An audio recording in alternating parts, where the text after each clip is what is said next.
Fala minha gente, bom dia, graça e paz, aqui é Manuel Rodrigues, chegando com mais uma edição do Visionário Esportes, nesta sexta-feira, 22 de agosto de 2025, trazendo as principais notícias do mundo esportivo para você começar o dia muito bem informado. Você também pode nos ouvir através da sua plataforma digital favorita, Spotify, Deezer, Amazon e YouTube Music. E o programa também está sendo transmitido pela Luar Rádio Web de Teresina, no Piauí, e pela Rádio Sonora de Santa Catarina, através das frequências AM, FM e ondas curtas. Vamos à palavra do dia? Jeremias capítulo 33, versículo 3. Clama a mim e responder-te-ei, e anunciar-te-ei coisas grandes e ocultas que não sabes. Quando colocamos nossas expectativas em Deus e clamamos a Ele, recebemos direção e respostas que vão além do que imaginamos. Creia, Deus pode surpreender você hoje com coisas maiores do que espera. Vamos ao intervalo e já voltamos. Estamos de volta com Visionário Esportes e vamos para o placarzão da Visionário Esportes aqui, futebol nacional e internacional. Vamos começar com as oitavas de final da Copa Libertadores da América, jogos de volta. E para falar sobre LDU e Botafogo, meu amigo Nilber Ferreira. Fala aí, Nilber!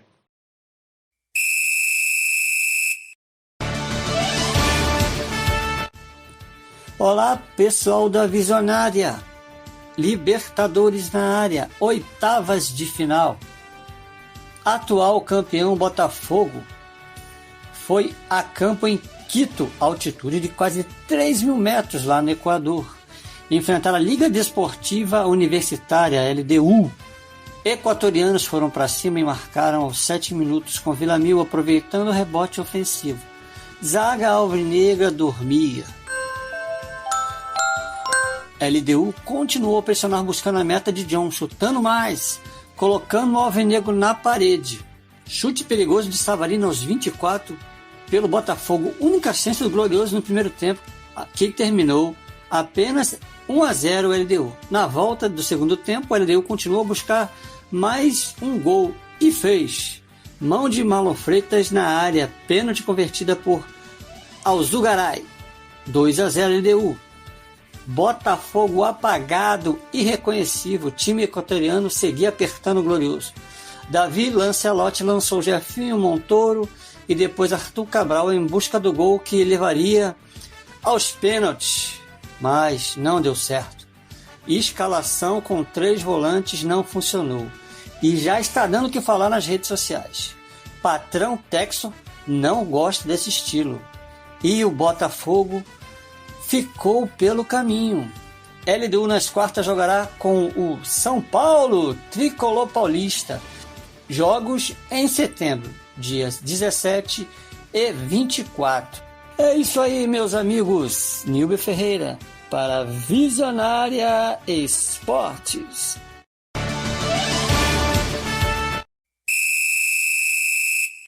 Valeu, Nilber, muito obrigado pela classificação aí da LDU para as quartas de final da Libertadores. Nos outros jogos, o Palmeiras empatou em 0-0 com o Universitário do Peru. Como havia ganho o primeiro jogo por 4-0, ele está nas quartas de final.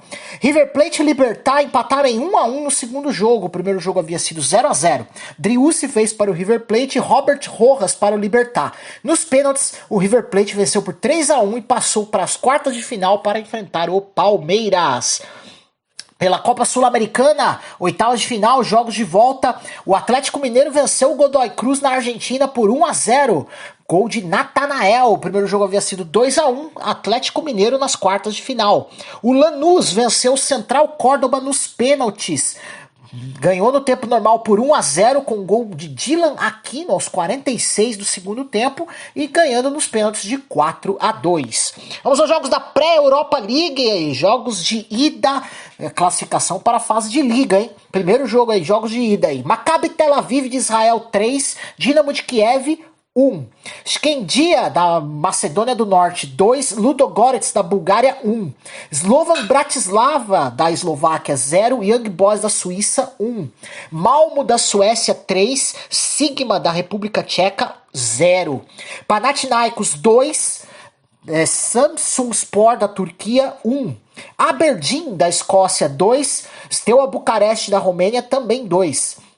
Lech Poznan, da Polônia, 1. Genk, da Bélgica, 5.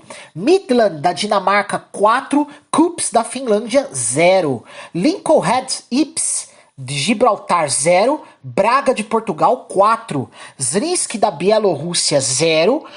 Utrecht, da Holanda, 2. Bran, da Noruega, 2. AEK Larnaca, do Chipre, 1. E Rijeka, da Croácia, 1. PAOK, da Grécia, 0. Pela Pré-Conference League, também jogos de ida. São 24 partidas, vou falar todos os resultados aqui. É a fase de liga, para classificação para a fase de liga, né? Vamos lá. Rosenborg, da Noruega, 2. Mainz, da Alemanha, 1. Wolfsberger, da Áustria, 2. Omônia, do Chipre, 1. Amrum Spartans, de Malta, 1. RFS, da Letônia, 0. Olha aí, hein? Podemos ter um time de Malta na fase de liga da Conference League, hein? Győri, da Hungria, 2. Rapid Viena, da Áustria, 1. Häcken, da Suécia, 7.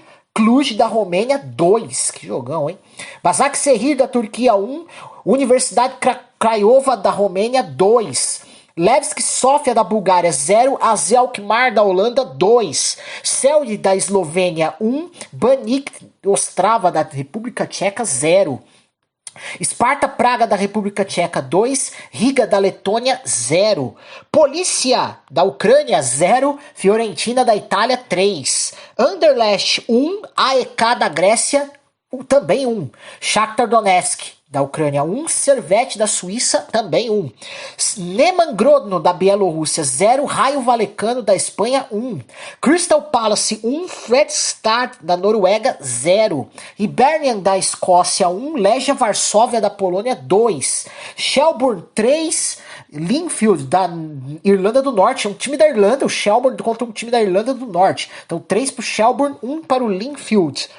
Santa Clara, de Portugal, 1. Shamrock Rovers, da Irlanda, 2.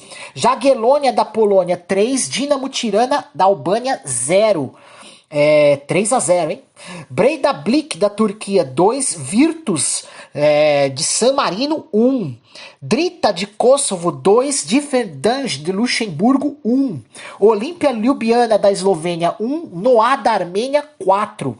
Strasbourg, da França, 0. Brøndby, da Dinamarca, também 0. Lausanne, da Suíça, 1. Besiktas, da Turquia, 1. E Rakov, da Polônia, 1. Arda, da Bulgária, 0. Pela Copa das Ligas, quartas de final, Seattle Sounders e Puebla empataram em 0-0. Nos pênaltis, o Seattle Sounders passou para as semifinais por 4-3. E o Los Angeles Galaxy venceu o Pachuca por 2-1. Então temos 4 equipes americanas. Além do Seattle Sounders e do Los Angeles Galaxy, tem o Inter Miami e o Orlando City. Incrível, as 4 equipes americanas vão disputar a Copa das Ligas. Vamos às notícias do futebol. No confronto das oitavas de final da Copa Sul-Americana entre a Independiente e Universidade de Chile, ocorrido em 20 de agosto, no estádio Libertadores de América, o jogo foi cancelado após graves episódios de violência envolvendo torcedores de ambos os clubes. Você bem sabe disso, né? Houve arremesso de objetos, uso de bombas de efeito sonoro, invasão de torcidas, agressões com barras de ferro e queda de torcedores ao vazio. O saldo até agora inclui dezenas de feridos, alguns em estado grave e cerca de 90 a 111 detidos. A Conmebol suspendeu o jogo sem previsão de retomada, encaminhou os casos aos seus órgãos disciplinares e recebeu duras críticas do presidente chileno Gabriel Boric, que denunciou falhas na organização e prioridade na assistência aos chilenos feridos e detidos. Então, após a selvageria no jogo Independiente Universidade de Chile, a Conmebol encaminhou o caso ao seu comitê disciplinar. Pelo código da entidade, os clubes são responsabilizados pelos atos de suas torcidas e podem sofrer desde multas e perda de mando até exclusão imediata da Copa Sul-Americana. A decisão final deve sair nos próximos dias e não está descartada a eliminação de ambas as equipes da competição. A responsabilidade pelo esquema de segurança nos jogos na Argentina cabe aos clubes e no caso de Independiente Universidade de Chile, a polícia esteve restrita ao perímetro externo às arquibancadas, sem presença presença efetiva dentro do estádio, o que impediu o controle imediato da violência. Esse vácuo permitiu que os confrontos escalassem, com torcedores invadindo setores adversários e resultando em agressões brutais, quedas, feridos graves e dezenas de detidos. A CBF divulgou uma nota na noite de quinta-feira informando que o comunicado emitido pela manhã, que pedia rigor total e penas severas à Conmebol pelos episódios de violência no jogo entre Independiente e Universidade de Chile, foi publicado sem a autorização do presidente Samir Chaoud. A CBF lamentou a forma como se deu a publicação e pediu desculpas por eventuais mal-entendidos. A entidade reafirmou sua confiança nas medidas que vêm sendo discutidas conjuntamente com a Conmebol e a AFA, a Associação do Futebol Argentino, com foco na prevenção e construção de ambientes mais seguros para todos os envolvidos no espetáculo esportivo. O Santos desistiu de contratar Jorge Sampaoli após considerar suas exigências excessivas. O treinador vetou a utilização de jovens promissores como Robinho Júnior, Souza e Gabriel Bontempo, propondo deixá-los em observação, o que gerou desconforto na diretoria. Além disso, Sampaoli solicitou a contratação de um jogador do Sevilha, considerado financeiramente inviável até para clubes como o Flamengo. Outro ponto crítico foi o pedido para a demissão do fisioterapeuta Luiz Alberto Rozan, que tem proximidade com o Neymar e lidera sua recuperação física. Diante dessas demandas, o clube optou por encerrar as negociações e focar em alternativas mais alinhadas à sua realidade financeira. E com isso, ele confirmou oficialmente Juan Pablo Vojvoda como novo técnico, com contrato até dezembro de 2026. Ele substituirá Kleber Xavier, demitido após a derrota por 6-0 para o Vasco. Vojvoda estava livre desde sua saída do Fortaleza em julho e aceitou a proposta do Santos após negociações que começaram na quarta-feira. O anúncio oficial ocorreu na quinta-feira e ele viajará hoje para Santos para assinar o contrato e iniciar os trabalhos. Seu primeiro jogo à frente do time será contra o Bahia no domingo. O Santos ocupa atualmente a 15ª posição no Campeonato Brasileiro, com 21 pontos em 19 jogos. O presidente Júlio Casares e o diretor de futebol Carlos Belmonte estão se afastando politicamente há pouco mais de um ano da eleição presidencial de 2026. Ambos pertencem à mesma coalizão, mas seus grupos apresentam visões distintas sobre o futuro do clube. Casares sinaliza apoio ao CEO Márcio Carlo Magno, enquanto Belmonte busca viabilizar sua candidatura. O distanciamento ficou evidente após a divulgação de uma mensagem do diretor de comunicação José Eduardo Martins, que ironizava Belmonte, gerando desconforto interno. Apesar das tensões, Casares nega que haja um racha e reforça a importância de focar no trabalho até o fim do mandato. O São Paulo está tomando medidas para garantir que, caso avance às semifinais da Libertadores, o Morumbi seja mantido como palco da partida, mesmo com o show do Imagine Dragons, agendado para o dia 31 de outubro. A diretoria está em negociações com a Live Nation para viabilizar a realização de ambos os eventos sem conflitos logísticos. Se o adversário das semifinais for o Palmeiras, o jogo poderá ser agendado para os dias 21 ou 22 de outubro, evitando sobreposição com o show. Em caso de outros confrontos, a partida está prevista para os dias 28 ou 29 de outubro. A prioridade do clube é manter o Morumbi como sede, considerando-o como um fator decisivo para o desempenho da equipe. Vamos para um rápido intervalo, já voltamos com mais notícias do futebol e o mercado da bola. Voltamos com o Visionário Esportes e vamos para mais notícias do futebol, agora com os bastidores também do jornalismo aqui, ó. A ESPN anunciou nesta quinta-feira a contratação dos jornalistas André Hernan, Bruno Andrade e Felipe Silva para reforçar sua equipe de futebol com foco em projetos digitais. André Hernan, com mais de 20 anos de carreira, tem passagens por Globo, NWB e UOL, e agora integra o time da emissora. Bruno Andrade, correspondente em Portugal, é conhecido por suas coberturas do mercado da bola e transferências, colaborando com canais como TVI e CNN. Felipe Silva, especialista nos bastidores do futebol, acumula experiências com IG, UOL e NWB. Os três profissionais atuarão em plataformas digitais, trazendo informações atualizadas e bastidores das principais competições nacionais e internacionais. O jornal português Record informou que o Al Jazeera dos Emirados Árabes Unidos está interessado na contratação do técnico Leonardo Jardim, atualmente no comando do Cruzeiro. O treinador português de 51 anos tem contrato com o clube brasileiro até dezembro de 2026 e está focado em seu trabalho no Brasil. Jardim já possui experiência na região, tendo comandado o Al-Ahly e o Al-Ain anteriormente. O Internacional enfrenta repercussões após o incidente da chuva de papel picado no jogo contra o Flamengo, que atrasou o início da partida em 20 minutos. Segundo o jornalista Diogo Olivier do Sport TV, o erro ocorreu devido ao uso de material inadequado, quantidade excessiva e lançamento no momento errado. O clube admitiu falhas na execução da ação, que deveria ocorrer após o jogo em caso de vitória. A diretoria identificou os responsáveis e já aplicou as medidas cabíveis. Além disso, o Internacional está investigando internamente o ocorrido e teme possíveis sanções da Conmebol, que pode aplicar multas por atraso no início da partida e lançamento de objetos não autorizados ao campo. Após a eliminação do Internacional na Libertadores, jornalistas do canal do Baldaço foram agredidos por torcedores no Beira-Rio. Vídeos mostram torcedores arrancando cabos e danificando equipamentos durante a transmissão ao vivo. O jornalista Fabiano Baldaço registrou o boletim de ocorrência e anunciou ações judiciais. A Associação dos Cronistas Esportivos Gaúchos repudiou os ataques e cobrou providências. O Internacional afirmou estar identificando os agressores e adotando medidas legais. O Orlando Pride anunciou a contratação da meia mexicana Lisbeth Jaqueline Ovalle, conhecida como La Maga, por $1,5 milhão, estabelecendo um novo recorde mundial de transferência no futebol feminino. Ovalle, de 25 anos, é a maior artilheira da história do Tigres, com 136 gols e 103 assistências em 294 jogos, além de 20 gols em 81 partidas pela seleção mexicana. O contrato com o Orlando Pride vai até 2027, com opção para 2028. Com esse movimento, o clube se torna o único no mundo a ter dois dos seis maiores investimentos da história do futebol feminino, incluindo a contratação de Bárbara Banda no ano anterior. O Palmeiras estabeleceu um recorde histórico de investimentos ao gastar 633 milhões de reais em reforços para a temporada de 2025.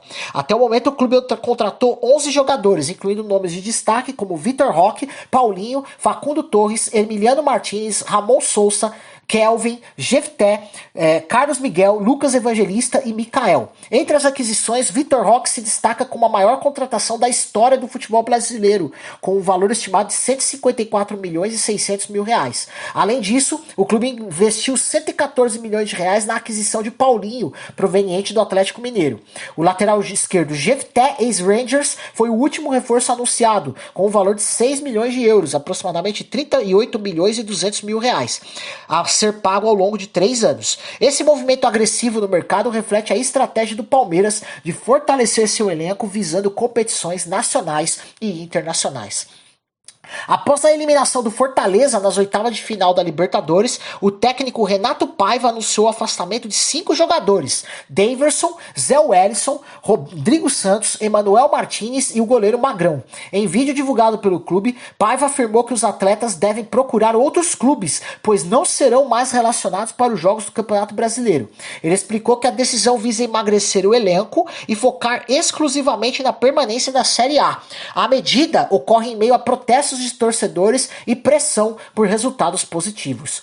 Os capitães dos 20 clubes da La Liga, reunidos com a Associação de Futebolistas Espanhóis, manifestaram forte oposição à proposta de transferir o jogo entre Villarreal e Barcelona para Miami, previsto para dezembro. Eles criticaram a falta de diálogo e transparência por parte da La Liga, considerando a medida uma falta de respeito aos jogadores. Exigiram informações claras sobre logística, condições de viagem e seguros. Sem um consenso entre os clubes, a realização do jogo nos Estados Unidos permanece incerta. Vamos às notícias do mercado da bola. Edson Álvares já está confirmado em acordo de empréstimo com opção de compra pelo Fenerbahçe, liberando cerca de 115 milhões de libras semanais do West Ham para reforçar o meio-campo. Ladislau Krejci, zagueiro do Girona, está muito perto de engrossar o elenco do Wolverhampton por cerca de 30 milhões de euros, conforme consenso verbal entre clube e jogador. Vitor Bonifácio está prestes a se transferir ao Milan. A negociação prevê empréstimo com opção de compra, cerca de 5 milhões de euros, com opção de 24 milhões a 30 milhões de euros e contrato até 2030, aguardando exames médicos. A Inter de Milão avançou para contratar o jovem meio-campista Andy Diouf do Lens por aproximadamente 25 milhões de euros. Tottenham segue na caça por reforços ofensivos. Tem Savinho no radar, mas enfrenta a alta avaliação do Manchester City, entre 50 milhões a 67 milhões de libras, além de considerar alternativas como Nico Paz e Magnus Akliushi. O Bayer Leverkusen monitorava o meio-campista Equi Fernandes do Al-Qadsiya, sobretudo após fracassar nas negociações com a Real Sociedad. O clube alemão permanece na briga à espera de avanços. O Borussia Dortmund está negociando com o Chelsea um acordo de empréstimo pelo argentino Aaron Anselmino, condicionado à venda permanente de Carney Chukwuemeka ao clube inglês. Crystal Palace fez contato com o Villarreal para sondar a possibilidade de contratar Yeremy Pino como substituto de Eberek Eze, mas enfrentará a resistência dos espanhóis que consideram o atleta inegociável. Eberek Eze foi para o Arsenal. Christian Aslani está em processo de transferência para o Torino. Já realiza exames médicos após o clube italiano fechar empréstimo com opção de compra de cerca de 12 milhões de euros. Formalização esperada ainda nesta sexta. Com a saída iminente de Luiz Gustavo para o Bahia, o Vasco agiliza o empréstimo de Robert Renan do Zenit como reforço imediato para o sistema defensivo. O Atlético Mineiro fez oferta superior a 4 milhões de euros por Pablo Maffeo, lateral do Mallorca. A negociação está em fase adiantada e deve se resolver em breve. Nicholas Jackson, atacante do Chelsea, é alvo de uma corrida intensa. Aston Villa, Newcastle e Bayern monitoram sua situação. O clube avalia o jogador entre 60 a 80 milhões de libras, com opções de empréstimo ainda em discussão. Alex Moreno está praticamente fechado com o Girona em transferência gratuita. O defensor do Aston Villa fará exames médicos hoje e assinará contrato de 2 anos com cláusula de 40% de revenda ao Villa. Após confusão interna no Marseille, Jonathan Rowe está acertado com o Bolonha por cerca de 19 milhões de euros, mais bônus e cláusula de 10% de venda. Napoli intensificou a negociação por Rasmus Højlund junto ao Manchester United, com a intenção de empréstimo com obrigação de compra. O jogador parece inclinado a ingressar nos campeões italianos. Nemanja Matic está em tratativas avançadas com o Sassuolo e confirmado como opção pelo clube, que busca seu retorno à Série A após a rescisão com o Lyon. Negociação segue em andamento sem valores oficiais. Vamos para um rápido intervalo, já voltamos com as notícias dos outros esportes. Já estamos de volta com o Visionário Esportes, vamos às notícias dos outros esportes. No segundo dia do Mundial de Ginástica Rítmica, realizado no Rio de Janeiro, as brasileiras Bárbara Domingos e Giovana Santos avançaram para a final do individual geral. Bárbara obteve notas de 10.900 em dificuldades e 6.650 em execução e 7.600 em artístico nas massas, totalizando 25.150 pontos. Giovana, por sua vez, totalizou 28.400 no arco, destacando-se com uma apresentação quase perfeita. Ambas ficaram fora das finais por aparelhos, mas garantiram presença na decisão geral, individual geral, que ocorrerá nesta sexta-feira, às 2h30 da tarde. Vamos torcer para as meninas. No Europe Smash 2025, em Malmo, na Suécia, Hugo Calderano avançou às quartas de final ao vencer o sul-coreano Oh Hyun-sung por 3-0, com parciais de 11-4, 11-8 e 11-7. O próximo adversário será o alemão Benedikt Duda, com quem já disputou a final do WTT Contender de Foz do Iguaçu, onde Calderano saiu vitorioso. Bruna Takahashi, por sua vez, teve uma atuação destacada, ao derrotar a japonesa Miwa Harimoto, número 6 do mundo, por 3-2 em uma partida emocionante. Nas oitavas de final, enfrentou a chinesa Shen Yi, e apesar de lutar bravamente, foi eliminada após uma derrota por 3-2. Além disso, Hugo Calderano e Bruna Takahashi participaram das duplas mistas, avançando às quartas de final, mas foram derrotados por Sora Matsushima e Satsuki Odo do Japão. O Europe Smash é considerado um dos torneios mais prestigiosos do circuito mundial de tênis de mesa, reunindo os melhores atletas da modalidade. Antônio Carlos Júnior, o cara de sapato, conquistou o bicampeonato do torneio de meio pesados da PFL ao derrotar Sullivan Cowley por finalização no segundo round aos 3 minutos e 44 segundos. O combate realizado nesta quinta-feira em Hollywood, na Flórida, foi marcado por trocas intensas desde o início. Após um primeiro round equilibrado, o brasileiro aplicou uma joelhada voadora e, aproveitando-se de um erro de Cowley, finalizou com um mata-leão. Além do cinturão, Cara de Sapato recebeu uma premiação de $500 mil, aproximadamente R$2.700.000. Com esta vitória, o lutador brasileiro reafirma sua posição de destaque no cenário internacional do MMA. O ex-campeão peso médio do UFC, Sean Strickland, foi suspenso por 6 meses e multado em $5 mil pela Comissão Atlética de Nevada, após invadir o octógono e agredir o lutador Luiz Hernandes durante o evento Tough Enough 145 realizado em Las Vegas em junho. A suspensão é retroativa a 29 de junho, com possibilidade de redução para 4 meses e meio. Caso Strickland complete um curso de controle de raiva aprovado pela comissão. Além disso, o lutador terá que arcar com custos processuais no valor de $157,04. O também lutador do UFC, Chris Curtis, envolvido no incidente, recebeu uma multa de $2.500 sem suspensão e uma carta formal de repreensão. Nos Jogos Pan-Americanos Júnior em Assunção, o Brasil ampliou sua liderança no quadro de medalhas. Destaque dos dias incluem canoagem de velocidade, que o Brasil conquistou ouro e prata, mantendo-se firme na liderança do quadro geral de medalhas. No vôlei masculino, a seleção brasileira venceu Cuba e garantiu vaga na final, defendendo o título conquistado anteriormente. Nadadoras, ginastas e handebolistas brilharam, contribuindo com 11 medalhas para o Brasil. O Brasil segue na liderança do quadro de medalhas, com 59 ouros, 34 pratas e 46 bronzes. O Eurobasket 2025, Campeonato Europeu de Basquete Masculino, começa na próxima quarta-feira, 27 de agosto, e vai até 14 de setembro. A competição será sediada em 4 países: Chipre, Finlândia, Polônia e Letônia. O torneio contará com 24 seleções divididas em 8 grupos, com destaque para equipes como Alemanha, França, Lituânia, Sérvia e Grécia. A fase de grupos ocorrerá de 27 de agosto a 4 de setembro, seguida pelos playoffs em Riga, na Letônia. A Espanha, atual campeã, enfrentará desafios devido a lesões e ausências de jogadores-chave, enquanto Luka Doncic lidera a Eslovênia, que estreia contra a Polônia no grupo D. O Brasil, embora não participe, acompanha com interesse o desempenho das seleções europeias. O Chicago Bulls anunciou que aposentará a camisa número 1 de Derrick Rose em uma cerimônia no United Center marcada para o dia 24 de janeiro de 2026, após o jogo contra o Boston Celtics. Rose, escolhido pelo Bulls como a primeira escolha do draft de 2008, tornou-se o jogador mais jovem a conquistar o prêmio de MVP da NBA em 2011 e é amplamente reconhecido por seu impacto na franquia e na cidade de Chicago. Ele se junta a Michael Jordan, Scott Pippen, Jerry Sloan e Bob Love como os únicos jogadores com números aposentados na história do Bulls. A seleção brasileira feminina de vôlei estreia nesta sexta-feira, dia 22 de agosto, no Campeonato Mundial da Tailândia, enfrentando a Grécia às 9h30 da manhã, daqui a pouquinho, em horário de Brasília. Sob o comando de José Roberto Guimarães, o time busca conquistar seu primeiro título mundial, após 4 vice-campeonatos e 1 bronze. A competição, que ocorre entre 22 de agosto e 7 de setembro, conta com 32 seleções, divididas em 8 grupos de 4 equipes. O Brasil integra o grupo C, ao lado de Grécia, República Dominicana e Japão. A estreia será transmitida ao vivo pelo Sport TV 2 e pela Vôlei Brasil. VBTV, vai, vamos lá. Sport TV 2, vamos lá, vamos assistir lá o Brasil.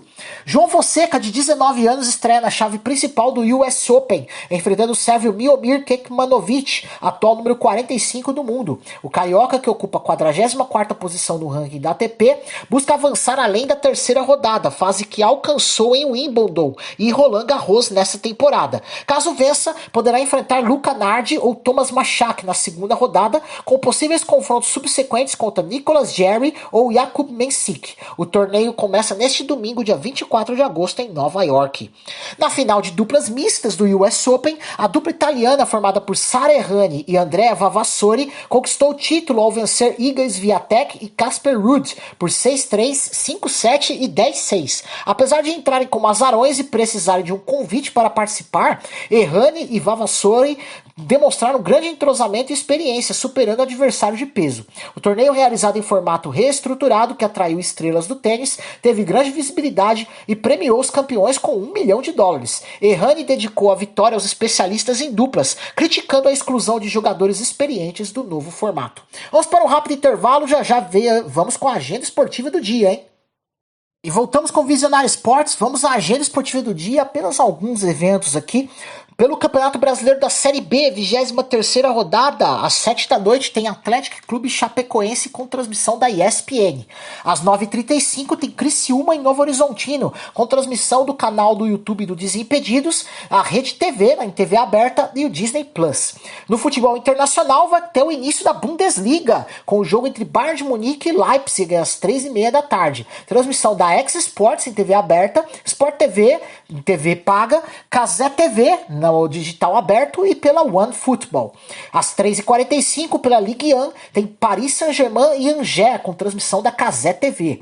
Às 4h pela Premier League tem West Ham e Chelsea com transmissão da ESPN. E às 4h30 pela La Liga tem Betis e Alavés com transmissão da ESPN 4. E assim a gente vai chegando ao fim de mais uma edição do Visionário Esportes dessa sexta-feira, 22 de agosto de 2025. A palavra do dia, Jeremias 33:3. Clama a mim e responder-te-ei, e anunciar-te-ei coisas grandes e ocultas que não sabes. Deus sempre ouve o clamor sincero. Muitas vezes não enxergamos a saída, mas Ele já tem preparado coisas maiores e melhores para a nossa vida. Confie e siga firme, porque Ele é fiel para cumprir. Você também pode ouvir hoje a reprise às 6h da tarde aqui na Rádio Visionária, e também nos ouvir através da sua plataforma digital favorita, Spotify, Deezer, Amazon e YouTube Music. O programa também está sendo transmitido pela Luar Rádio Web de Teresina, no Piauí, e pela Rádio Sonora de Santa Catarina, através das frequências AM, FM e ondas curtas. Um grande abraço, fiquem com Deus, um ótimo fim de semana e até a próxima edição do Visionário Esportes na segunda-feira. Valeu!